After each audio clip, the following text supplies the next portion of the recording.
The rain hammered against the window as Marcus stared at his phone, watching the three dots appear and disappear. She was typing again. Another heartbreak. Another late-night call he knew was coming. He was her best friend, the one she cried to about other men, the shoulder she leaned on when the world felt too heavy. But what she didn't know, what she could never know, was that every time she spoke another man's name, it felt like a knife twisting deeper into his chest. He loved her in silence, and that silence was slowly destroying him. Their story began 7 years ago in a crowded college library. Emma had been frantically searching for a book on Renaissance art, her final paper due in hours. Marcus noticed her desperation and handed her his own copy without a word. She looked up at him with those warm brown eyes and smiled. "You're a lifesaver," she'd said. That smile became his undoing. What started as casual study sessions evolved into daily coffee runs, midnight conversations about dreams and fears, and a friendship so deep that people often mistook them for a couple, but they weren't. To her, he was safety. To him, she was everything. The years passed like chapters in a bittersweet novel. Emma dated Josh, the confident business major who promised her the world.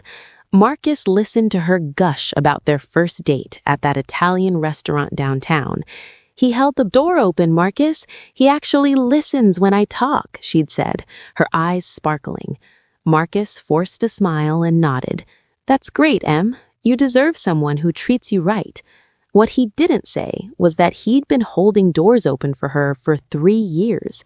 What he didn't say was that he knew her favorite flower was lavender, that she hummed when she was nervous, that her laugh could light up his darkest days. Josh left after 6 months, something about needing to focus on his career. Emma showed up at Marcus's apartment at 2 in the morning, mascara streaking her face. "Why does this keep happening?" she sobbed into his chest. He held her, his own heart fracturing with every tear that fell. "You're incredible, Em. He's an idiot for not seeing that," Marcus whispered, stroking her hair. And he meant it. But as she fell asleep on his couch, he sat awake, wondering if he was the biggest idiot of them all for never telling her the truth. Then came David, the musician with the charming smile and empty promises. Marcus helped her pick out a dress for their anniversary dinner, watched her spin around his living room asking if the blue or the red looked better. "The blue," he said quietly. "It matches your eyes." She hugged him tight.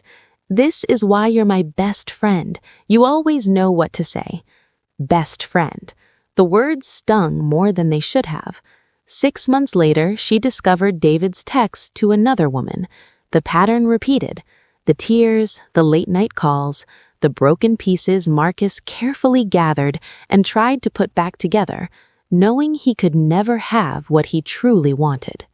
One evening, as they sat on his balcony watching the sunset, Emma turned to him with a curious expression. "Marcus, why are you still single? You're amazing. Any woman would be lucky to have you." His breath caught in his throat. This was it, the moment he could finally tell her. The words formed on his lips. "Because I'm waiting for you to see me." But fear paralyzed him. Fear of losing her completely. Fear of ruining the one thing that kept her in his life. So he shrugged and said, "Just haven't found the right person yet, I guess." She laughed softly. "Well, when you do, she better treat you right or she'll answer to me." The irony nearly killed him. Everything changed when Ryan entered her life. This time felt different. Emma glowed when she talked about him. "He's perfect, Marcus. He wants to meet my family. He talks about the future." Marcus watched from the sidelines as she fell harder than ever before. Ryan was a lawyer, successful and charming, everything Marcus felt he wasn't. The calls became less frequent, the coffee runs stopped. She was building a life, and for the first time, Marcus wasn't at the center of it. He should have been happy for her. Instead, he felt himself disappearing. 8 months into their relationship, Ryan proposed. Emma called Marcus, screaming with joy. "I'm getting married, can you believe it?" He congratulated her, his voice steady despite the world crumbling around him. "I'm so happy for you, Em." The lie tasted bitter. She asked him to be at the engagement party, to meet Ryan properly. Marcus went, shook Ryan's hand, made small talk about wedding plans, and died a little more inside with every passing minute.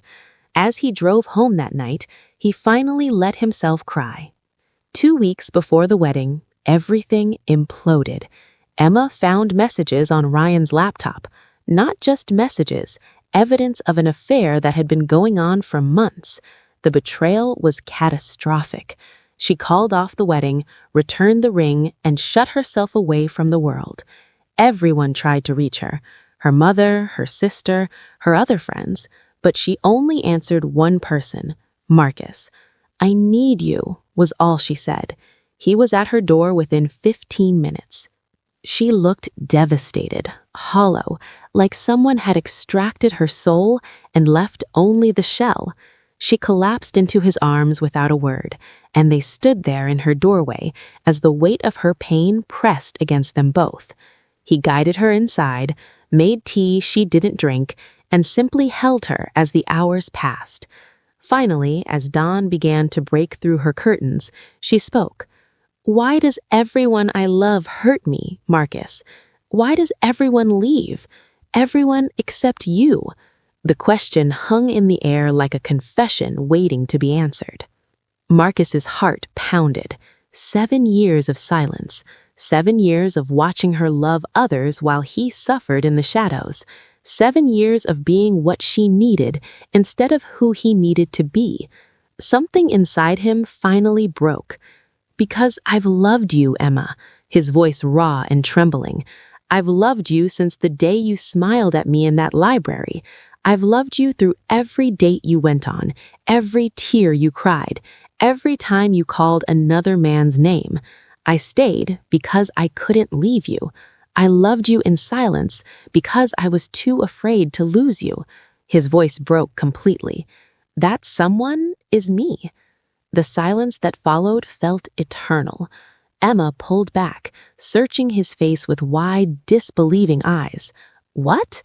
she whispered. Tears streamed down Marcus's cheeks. "I'm sorry.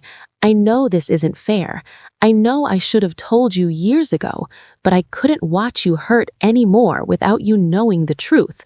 Someone in this world loves you exactly as you are, who would never betray you, who has been here all along." His voice broke completely. "That someone is me." Emma's hand covered her mouth as realization washed over her. She thought about every late-night conversation, every time he dropped everything to be there, every knowing look and gentle gesture, the constants in her life when everything else was chaos. "You've always been there," she said softly, almost to herself. "Through everything, you never asked for anything in return. You just stayed." Tears filled her eyes. "I've been so blind." Marcus shook his head. "You weren't blind. You just didn't know where to look." 6 months passed like a healing wound. They talked, really talked, about feelings buried under years of friendship, about fear and timing and the courage it takes to risk everything for love. Emma realized the love she'd been chasing had been quietly holding her hand all along. The man who knew her favorite coffee order, who showed up without being asked, who loved her consistently even when she couldn't see it.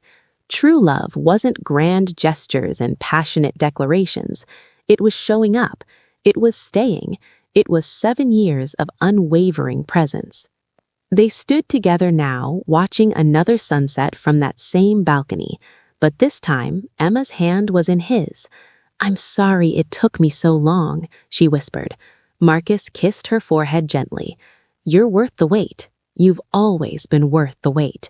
She turned to face him, really face him, and saw what had been there all along. "I love you, Marcus, not because you saved me, but because you saw me, even when I couldn't see myself." Some people don't love you loudly. They don't sweep you off your feet with dramatic gestures or poetic words.